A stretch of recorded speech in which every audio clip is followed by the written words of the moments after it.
এই লেসনে আমি আপনাদেরকে আরেকটি গুরুত্বপূর্ণ বিষয় দেখাবো, তা হচ্ছে পাসওয়ার্ড দিয়ে ফাইলকে সেভ করা। অর্থাৎ এর উদ্দেশ্য হচ্ছে যে এই ফাইলকে সহজে কেউ যেন না খুলতে পারে পাসওয়ার্ড ছাড়া, শুধুমাত্র পাসওয়ার্ড দিয়েই যেন এই ফাইলটি খোলা খোলা যায়, সেটি করা। অর্থাৎ আমরা এই যে নর্মালি সেভ করার যে কমান্ড আপনাদেরকে দেখিয়েছি, এখানে যে কেউ এই ফাইলটি ওপেন করতে পারে, ফাইলের যে ইনফরমেশন রয়েছে, যে সমস্ত অবজেক্ট রয়েছে সেগুলো দেখে ফেলতে পারে, মুছে ফেলতে পারে। অনেক সময় এমন হতে পারে যে আপনার ফাইলটি অত্যন্ত সিক্রেট বা কনফিডেন্সিয়াল, সেক্ষেত্রে আপনি চান যে ফাইলটি যেন কেউ পাসওয়ার্ড ছাড়া খুলতে না পারে। এই ধরনের কাজ যদি আপনি করতে চান তাহলে কি করতে হবে?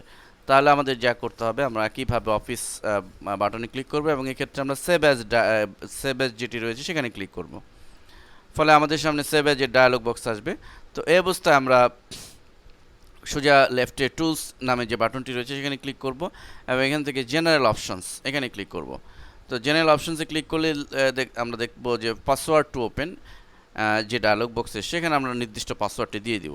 সাপোজ আমরা সহজে বোঝার জন্য 1 2 3 4 5 এরকম একটি পাসওয়ার্ড দিয়ে দিলাম এবং পাসওয়ার্ড টু মডিফাই ঘরে একই পাসওয়ার্ড 1 2 3 4 5 দিয়ে আমরা ওকে বাটন ক্লিক করব।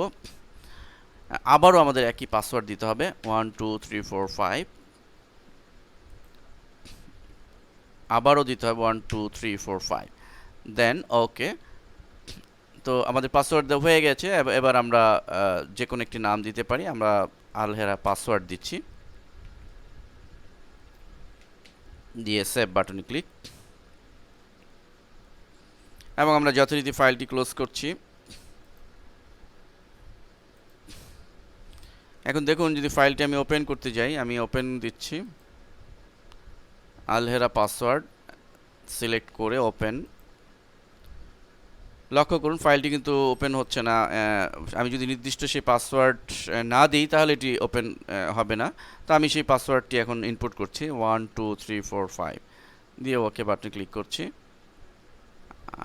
1 2 3 4 5 অর্থাৎ দুবারই আমাদেরকে পাসওয়ার্ডটি দিতে হবে, ফলে আমাদের ফাইলটি ওপেন হয়েছে।